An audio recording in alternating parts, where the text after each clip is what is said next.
हे शंभो शिव हे तिरुपति सदा श्रीमाथि गंगा विनय योगी हे हरिभक्त भक्तहरूका संताप सौनाशने हे शिरमा शशिलाउने मृगलिने तीन नेत्रले शोभिने हे निर्वाण अनंत सेवक मौ ज्ञान बक्सियो स्थिर हुने यस्ता श्री शंभुका चरणमा शिरले नमस्कार गरे गर्छु म दण्डवत प्रणाम भगवान नम्र स्वभावले गरे यस्ता भगवान शिवका शिवरात्रिमा हामीले पूजा किन गरिन्छ भने हामीले चाहिने शिव प्राप्त भएको दिन भएको हुँदाखेरि यहाँ उनलाई मानिन्छ उनको आस्था गरिन्छ र उनको भर परिन्छ बाहिर परिन्छ कि भनेर उनको नजिक जानको लागि हामीले यो पूजा गरिन्छ। अनि रात्रि बत्ती बाल्ने देव पितृहरूले आशीर्वाद दिन्छन् र हामी पनि देव पितृहरूको आशीर्वादले पुण्य फल प्राप्त गर्छौँ भनेर चाहिँ राति बत्ती बालिन्छ। अब मेरो अहिले समय पनि छैन, यति हो।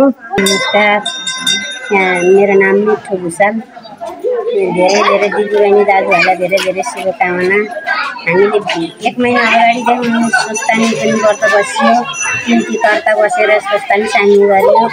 अहिले त्यही हुनु कुण्डली भनेको ठाउँमा हामी कुण्डलीमा वास्तु गर्दैछौँ, शिवरात्रिको पूजा गर्दैछौँ। अब घरै पनि बत्ती बालिन्छ, रमाइलो गरिन्छ, दाजुभाइ दिदीबहिनी आउनुहुन्छ। अब के भन्नु, र शिवरात्रिको व्रत बसेर हामी रातभरि बत्ती बाल्छौँ, रातभरि नसुतेर बत्ती बाल्छौँ, रातिको बत्ती बाल्छौँ। सबै दाजुभाइ दिदीबहिनी यहीँ हुनुहुन्छ, जम्मा हुनुहुन्छ। दाजुभाइले कीर्तन गर्नुहुन्छ, हामी बत्ती पुर्छौँ।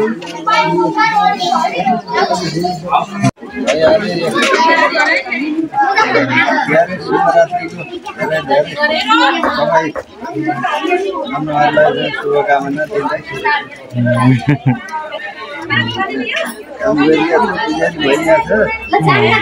भक्तजनहरूलाई धेरै धेरै शुभकामना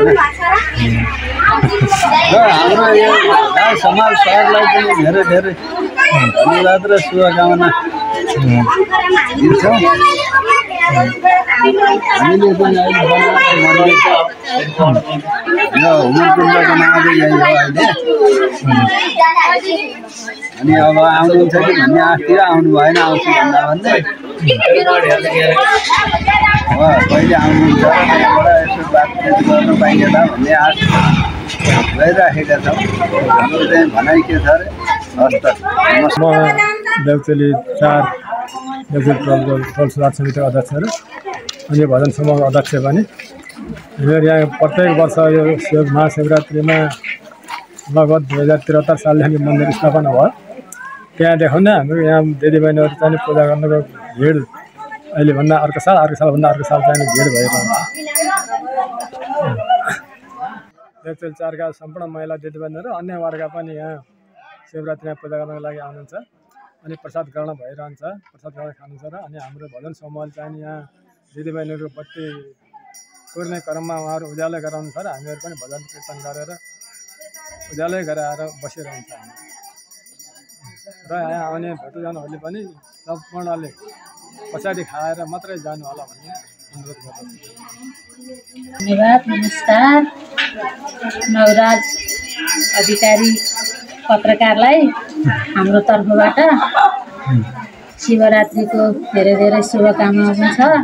हामी महिला दिदीबहिनीहरू सबै व्रत बसेर रातभरि भजन कीर्तन हामीले सधैँ वर्षमा सधैँ मनाइराखेका छौँ। हाम्रो यो मन्दिरमा, शिवालय मन्दिरमा देउचेली 4 हो हाम्रो। देउचेली 4 भजन समूह पनि छौँ हामी। अब सबैको सबै हाम्रो देउचेली 4 का सबै दिदीबहिनीहरू दाजुभाइहरू सबै जम्मा भएर भेला भएर सरसल्लाह गरेर हामीले यसरी परम्परादेखि नै हाम्रो शिवरात्रि चाहिँ मनाइराखेको छौँ र सबैको सल्लाहमा हामी सबै भएर सबै एकदम खुसी भजन कीर्तन सबै दिदीबहिनी सबै भेला भएर जम्मा एउटै मन एउटै तन भएर पूजा गरिराखेका छौँ। मिलिजुली गरेर पूजा गर्दैछौँ हामीले। ल अब भरे हुन्छ अझै राम्रो। बत्ती बाल्ने त भरे हो, अहिले वास्तु गर्दैछौँ, मन्दिरको वास्तु गर्दैछौँ।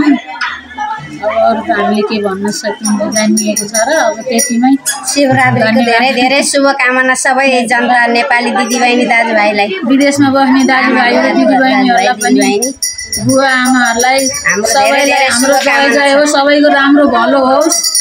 धन्यवाद। सम्पूर्णलाई नमस्कार। म यसै देवचुली वडा नम्बर 4 नवसृजना टोल विकास संस्थाको अध्यक्ष हेमन्तराज गैरे।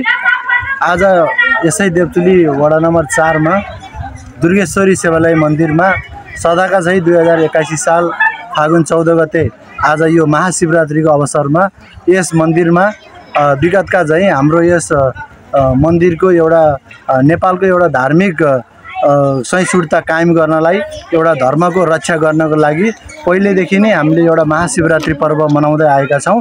त्यसमा सम्पूर्ण नेपाली जनहरू साथै देवचुली वडा नम्बर 4 का सम्पूर्ण वासीहरूलाई श्री महाशिवरात्रिको तर्फबाट मङ्गलमय शुभकामना व्यक्त गर्दै सम्पूर्ण टोलवासी देवचुली वडा नम्बर 4 वासीलाई यस दुर्गेश्वरी मन्दिरमा आएर प्रसाद ग्रहण गर्नको लागि पनि हामीले अनुरोध गर्दै आज यस मन्दिरमा विविध कार्यक्रमहरू, विभिन्न रुद्री पाठ पूजाहरू गरेर शिवरात्रिको हामीले महाशिवरात्रि मनाउनेछौँ र यसमा बेलुका भजन कीर्तन पनि हुनेछ। त्यसैले म सम्पूर्ण टोलवासीलाई, वडा नम्बर 4 टोलवासीलाई यस मन्दिरमा उपस्थित भएर प्रसाद ग्रहणका सँगसँगै आफ्नो धर्म संस्कृतिलाई जगेर्ना गर्नको लागि पनि अनुरोध गर्दै मेरो 2 भनाइ यही अन्त्य गर्दछु। हस्त, धन्यवाद, नमस्कार।